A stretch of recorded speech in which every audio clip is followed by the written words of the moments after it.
আছে বাদউল খালকি ওয়া আজাইবুল মাখলুকাত লিমাদা আল-উসবুউ সাবআতা আইয়াম। এই ভাষা একটা সাপোর্ট বাদউল খালকি মানে সৃষ্টির সূচনা, ওয়া আজাইবুল মাখলুকাত সৃষ্টিসমূহের মধ্যে সবচেয়ে বিস্ময়কর সৃষ্টি, লিমাদা আল-উসবুউ কেন সপ্তাহ, সাবআতা আইয়াম সপ্তাহ কেন 7 দিন। তো এখানে কিন্তু বাদউল খালকের একটা বিষয় আসলো, কিসের বাদউল খালকের একটা বিষয় আসলো। তো বাদউল খালকের বিষয়টা, বাদউল খালক সম্পর্কে আমরা একটা ধারণা পেয়ে গেছি বিগত দর্শগুলোতে। সেটা হলো যে সূরাতুল আম্বিয়ার যে 30 নম্বর আয়াতটা ছিল, যেখানে আল্লাহ সুবহানাহু ওয়া তাআলা ইরশাদ করছেন আওয়ালাম ইয়াওয়াল্লাযীনা কাফারু আন্নাস সামাওয়াতি ওয়াল আরদা কানাতা রাতকান ফাফাতাকনাহুমা, যে এই আসমান জমিন আগে একসাথে ছিল, পরে সেগুলোকে পৃথক করা হয়েছে। এবং এখান থেকে সৃষ্টির সূচনার একটা ধারণা পাওয়া যাচ্ছে যে সৃষ্টির শুরুতে এই মহাবিশ্ব, এই সব কিছু, এই আসমান জমিন, এই মহাকাশ, এই নদী নালা খাল বিল সবকিছু এমন সুবিশাল ছিল না। যেমন অন্য আয়াতেও এটা সমর্থন পাওয়া যায়, ওয়াল আরদা মাদাদনাহা ওয়াল আরদা ফারাশনাহা ফানি'মাল মাহিদুন, আমি জমিনকে বিছিয়ে দিয়েছি, জমিনকে বিস্তৃত করেছি। এগুলো সবই সৃষ্টির সূচনা সম্পর্কে বোঝায়। নবী করিম সাল্লাল্লাহু আলাইহি ওয়াসাল্লাম বলেন আউয়ালু মা খালাকাল্লাহুল কলাম ফাকালা, এরপরে আল্লাহ তাআলা তাদেরকে বললেন, কলমকে বললেন সর্বপ্রথম কলম সৃষ্টি করা হয়েছে। এরপরে কলমকে বললেন যে তুমি লেখো। তখন সে বলল আমি কি লিখবো? তখন আল্লাহ তাকে বললেন তুমি কিয়ামত পর্যন্ত যা হবে সব লিখে ফেলো। ফাকাতাবা মা হুয়া কাইনুন ইলা ইয়াউমিল কিয়ামাহ, কিয়ামত পর্যন্ত যা হবে, অর্থাৎ এই নবমণ্ডল, ভূমণ্ডল, এই সমুদ্র, এই মহাসাগর, এই পাহাড় পর্বত, নদী নালা খাল বিল যা কিছু হবে কিয়ামত পর্যন্ত সব কিছুকে লিখে কি ওগুলো সব লাওহে মাহফুজে কি আছে, লিপিবদ্ধ আছে। বাল হুয়া কুরআনুন মাজিদ ফি লাওহিন মাহফুজ। আচ্ছা, এটা গেল হলো বাদউল খালক সম্পর্কে একেবারে প্রাথমিক ধারণা, একেবারে সহজ ধারণা। কি ধারণা? সহজে মনে রাখার জন্য।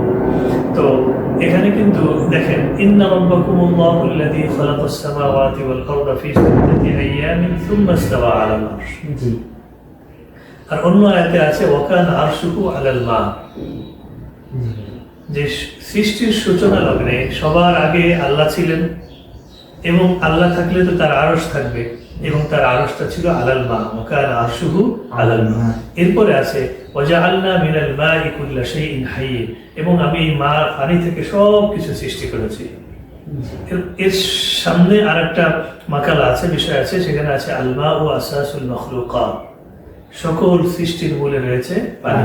এবং আমরা সামনে অনেক রিওয়ায়াত পাবেন অখলিকাতিল আরদু মিনাল মা, সকল জমিনকে সৃষ্টি করা হয়েছে পানি থেকে।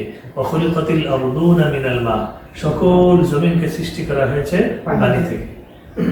তাহলে এখানে দেখেন একটা আয়াতে পাওয়া যাচ্ছে ওয়াজআলনা মিনাল মাই কুল্লা শাইইন হাইয়্য, সকল জীবকে সৃষ্টি করা হয়েছে পানি থেকে। তো আমাদের যে মহাবিশ্ব আছে বা সৃষ্টি জগৎ আছে, এই সৃষ্টি জগৎকে আমরা দুই ভাগে ভাগ করতে পারি। কয় ভাগে? দুই ভাগে ভাগ করতে পারি। একটা হলো জড় পদার্থ আর একটা হলো জীব। জড় পদার্থের মধ্যে কি কি আছে? জড় পদার্থের মধ্যে যেমন টেবিল, চেয়ার, ইট, পাথর, এই বালু, এগুলো হচ্ছে জড় পদার্থ। স্বাভাবিক দৃষ্টিতে এগুলো হলো জড় পদার্থ। আমরা কিছু কথা বলবো যে জড় পদার্থের জীবন নেই, জড় পদার্থ এক জায়গা থেকে আর এক জায়গায় চলাচল করতে পারে না, জড় পদার্থের কোনো অনুভূতি নেই। আপনি একটা ইটকে ভেঙে চুরমার করে দেন হাতুড়ি দিয়ে, তার কোনো নেই, তার কোনো অনুভূতি নেই। কিন্তু আমাদের হাতে আপনি হাতুড়ি দিয়ে পিটান, তাহলে দেখেন যে ইটকে পিটানো আর হাতে পিটানো বা কপালে হাতুড়ি দিয়ে পিটান, তাহলে পার্থক্যটা বুঝতে পারবেন যে অনুভূতি। বা কোনো গবাদি পশুকেও আপনি মারেন, তাহলেও তার ছটফট আপনি দেখতে পারবেন। তাহলে এই জড় পদার্থ এবং জীবের মধ্যে এই হলো একটা পার্থক্য। আর একটা হলো জীব। জীব মানে যার জীবন আছে। এই জীবকে আবার এই জীব নিয়ে যেই শাখায় আলোচনা করা হয় তাকে বলা হয় জীব বিজ্ঞান, এবং এটাকে বলা হয় বায়োলজি। এই জীব বিজ্ঞানের মধ্যে দুইটা শাখা, জীব দুই প্রকার, একটা হলো উদ্ভিদ আর একটা হলো প্রাণী। উদ্ভিদ মানে গাছপালা, গাছপালার জীবন আছে, গাছপালা নিজের খাদ্য নিজে তৈরি করতে পারে, এবং গাছগুলো এক জায়গা থেকে অন্য জায়গায় চলাচল করতে পারে, নড়াচড়া করতে পারে। কিন্তু প্রাণীর জীবন আছে, প্রাণীর প্রাণ আছে, নিজের খাদ্য নিজে তৈরি করতে পারে না, এই নিজে বেঁচে থাকার জন্য গাছের উপর নির্ভরশীল।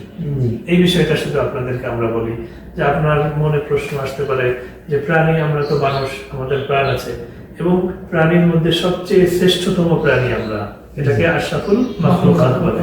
তাহলে আপনি বললেন যে আমরা প্রাণী নিজের খাদ্য নিজে তৈরি করতে পারে না, আমরা তো খাদ্য তৈরি করতে পারি। আমরা রুটি বানাই, আমরা ভাত রান্না করি, আমরা বার্গার বানাই, পিৎজা বানাই, তারপরে কি তৈরি করি, আমরা তো খাদ্য তৈরি করতে পারি। আমরা ফসল ফলাই, ধান চাষাবাদ করে আমরাই তো আমাদেরটা করি, আমরা তো কারোর উপর নির্ভরশীল না। অবশ্যই আমরা নির্ভরশীল, কারণ আমরা প্রথমে আমি সালোক সংশ্লেষণ সম্পর্কে বলি, এরপরে আমি এই বিষয়টা বলি। সালোক সংশ্লেষণ বলতে উদ্ভিদ বিজ্ঞানে একটা কনসেপ্ট আছে। আমি যদি আগে সালোক সংশ্লেষণের কথা বলি তাহলে আপনাদের কাছে বিষয়টা কঠিন হবে, আমি ওটা বললাম না। আমরা একটা প্রক্রিয়ার কথা বলি, গাছ কিভাবে খাদ্য তৈরি করে। আমাদের সূর্য হচ্ছে সৌরজগতের কেন্দ্রীয় নক্ষত্র। সূর্য থেকে আমরা বলি আন-নুজুমু দাউ'উ তাকাতি, আন-নুজুমু মাসদারু যাওই ওয়া তাকাতি ফিল কাউনি। এই নক্ষত্রগুলো এই মহাবিশ্বের সকল আলো এবং শক্তির উৎস। নক্ষত্রের মধ্যে একটা নক্ষত্র হলো সূর্য। সূর্য থেকে প্রতিনিয়ত আলো এবং তাপ উৎপন্ন হয়ে মহাবিশ্বের চারিদিকে ছড়িয়ে পড়ে। তো সূর্যের নিকটতম, সূর্যের কাছাকাছি একটা গ্রহের নাম হলো পৃথিবী, যেই পৃথিবীতে আমরা বসবাস করি। সূর্য থেকে আলো আসে, তাপ আসে, সেই আলো এবং তাপ গ্রহণ করে আমরা বেঁচে থাকি, নাহলে তো আমাদের পৃথিবীটা আধারে নিমজ্জিত হয়ে যেত। সূর্য থেকে সেই আলো আসে, সেই আলো গাছ গ্রহণ করে, এবং আমরা যে কার্বন ডাই অক্সাইড ছেড়ে দেই এটা হলো বিষাক্ত গ্যাস, তাই না? বিষাক্ত গ্যাস। কার্বন ডাই অক্সাইড ছেড়ে দেই, সেই কার্বন ডাই অক্সাইডও গাছ গ্রহণ করে। তাহলে সূর্য থেকে আলো নিল এবং আমাদের থেকে কার্বন ডাই অক্সাইড নিল। আমাদের থেকে নিল মানে পরিবেশ থেকে কার্বন ডাই অক্সাইড নিল। এই সূর্যের আলো, কার্বন ডাই অক্সাইড এবং আরো অনেক কিছু মিলে গাছ তার সবুজ পাতার মধ্যে খাদ্য তৈরি করে। সেই খাদ্য খেয়ে গাছ বেড়ে ওঠে, সেই খাদ্য খেয়ে গাছ বেড়ে ওঠে।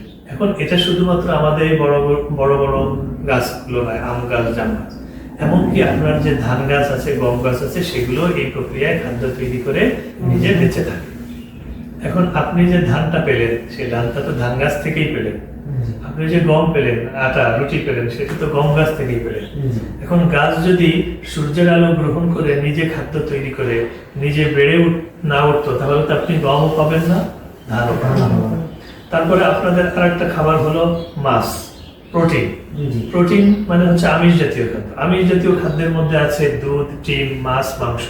মাছ তো আপনি মাছ থেকে পান, তাহলে আপনি মাছের উপর নির্ভরশীল হয়ে গেলেন। তারপরে আমরা কিসের থেকে পাই? আমরা গবাদি পশু থেকে মাংস, গোশত পাই, সেই মাংসের জন্য আমরা তাদের উপর নির্ভরশীল। তার মানে আমরা কোনো খাদ্য নিজেরা তৈরি করতে পারি না, কোনো না কোনো প্রাণী বা উদ্ভিদের উপরে আমরা নির্ভরশীল। কিন্তু গাছ নিজের খাদ্য নিজে তৈরি করতে পারে, গরু ছাগল নিজের খাদ্য নিজে তৈরি করতে পারে না, কারণ তারা যে ঘাস খায় সেটা অন্যের উপরে নির্ভরশীল।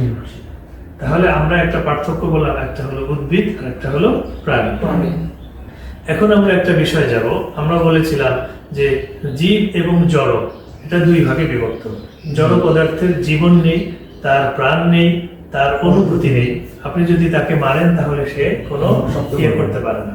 কিন্তু কোরআনুল কারীমের একটা আয়াতে আছে, ওয়াইন্না মিনাল হিজারাতি লামা ইয়াতাফাজ্জারু মিনহুল আনহার ওয়াইন্না মিনহা লামা ইয়াশাক্কাকু ফায়াখরুজু মিনহুল মা ওয়াইন্না মিনহা লামা ইয়াহবিতু মিন খাশিয়াতিল্লাহ ওয়াল্লাহু বিগাফিলিন আম্মা তা'মালুন। ওয়াইন্না মিনাল হিজারা, এমন কিছু পাথর আছে, লামা ইয়াতাফাজ্জারু মিনহুল আনহার, যা ফেটে বিদীর্ণ হয়, তা থেকে ঝর্ণাধারা প্রবাহিত হয়। ওয়াইন্না মিনহা লামা ইয়াশাক্কাকু ফায়াখরুজু মিনহুল মা ওয়াইন্না মিনহা লামা ইয়াহবিতু মিন খাশিয়াতিল্লাহ। কিছু পাথর এমন হয় যেগুলো কি হয়, যেগুলোর অনুভূতি আছে, কি আছে, অনুভূতি আছে। কিছু পাথর এমন আছে যেগুলোর মধ্যে আল্লাহর ভয় আছে, তাকওয়া আছে। আল্লাহর ভয়ে সে উঁচু ভূমি থেকে গড়িয়ে গড়িয়ে নিম্ন ভূমিতে চলে আসে।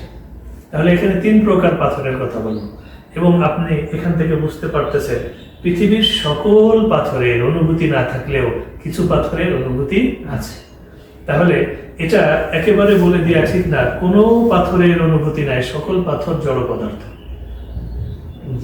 কোনো পাথরের অনুভূতি নেই, সকল পাথরই জড় পদার্থ, এই কথা বলার সুযোগ নেই।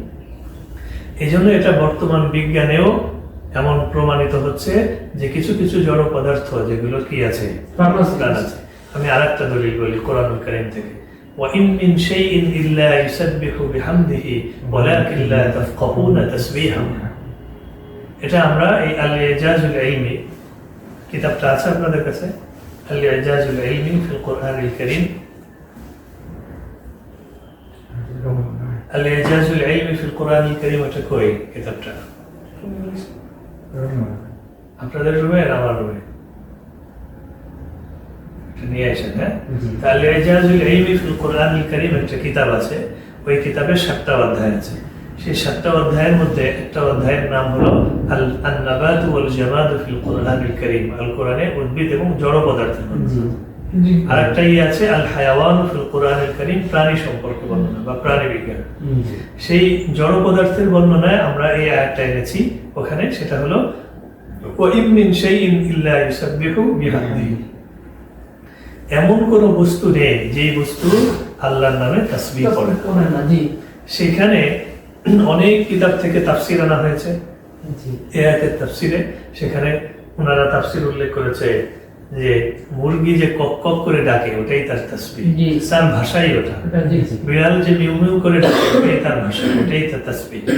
গরু যে হাম্বা হাম্বা করে ডাকে ওটাই তার তাসবিহ, ওটাই তার ভাষা। পাখি কোকিল যে কু কু করে ডাকে, কিচির মিচির করে ডাকে, ওটাই তার ভাষা, ওটাই তার তাসবিহ।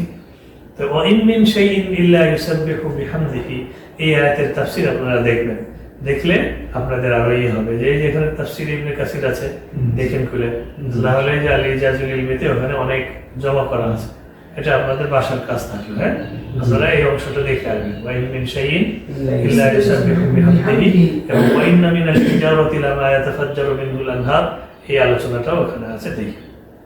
আচ্ছা, তাহলে আমরা কি বলতেছিলাম? আমরা বলতেছিলাম যে সৃষ্টি সম্পর্কে, সৃষ্টি জীব সম্পর্কে, বাদউল খালক, সৃষ্টির সূচনা।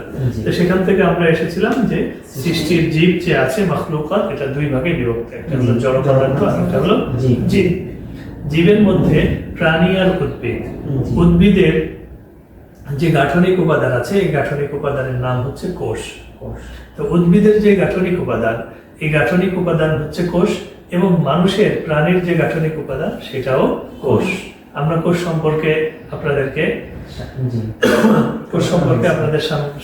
সামনে বিস্তারিত আলোচনা করা হয়েছে। একদিন আমরা আমাদের প্রজেক্টর অথবা ল্যাপটপে আমরা কি করব, বিষয়টা কোষের চিত্র দেখিয়ে কোষে কয়টা অংশ থাকে সচিত্র আমরা বর্ণনা দিব। আমরা মুখে মুখে যদি বলি যে আমাদের যে শরীর আছে, এই শরীরটা অনেকগুলো অঙ্গ মিলে গঠিত, এটাকে আমরা বলি যে অনেকগুলো তন্ত্র বা সিস্টেম মিলে গঠিত। এই শরীরকে আমরা বিভিন্ন ভাগে ভাগ করে ফেলতে পারি। তো আমরা যদি এই শরীরকে, মানব দেহকে ভাগ করি, তাহলে আমরা অনেকগুলো তন্ত্র পাই, যেমন রক্ত সংবহন তন্ত্র, কঙ্কাল তন্ত্র। এই তন্ত্রকে যদি আমরা ভাগ করি তাহলে অঙ্গ পাই, যেমন আমাদের কঙ্কাল বা তন্ত্রের মধ্যে, মূত্রতন্ত্র বা কঙ্কাল তন্ত্রের মধ্যে একটা অঙ্গ আছে হচ্ছে মাথার খুলি। এই অঙ্গকে যদি আমরা ভাঙি, এর মধ্যে আমাদের মুখ আছে, কি আছে, মুখ, নাক, অনেকগুলো অঙ্গ আছে।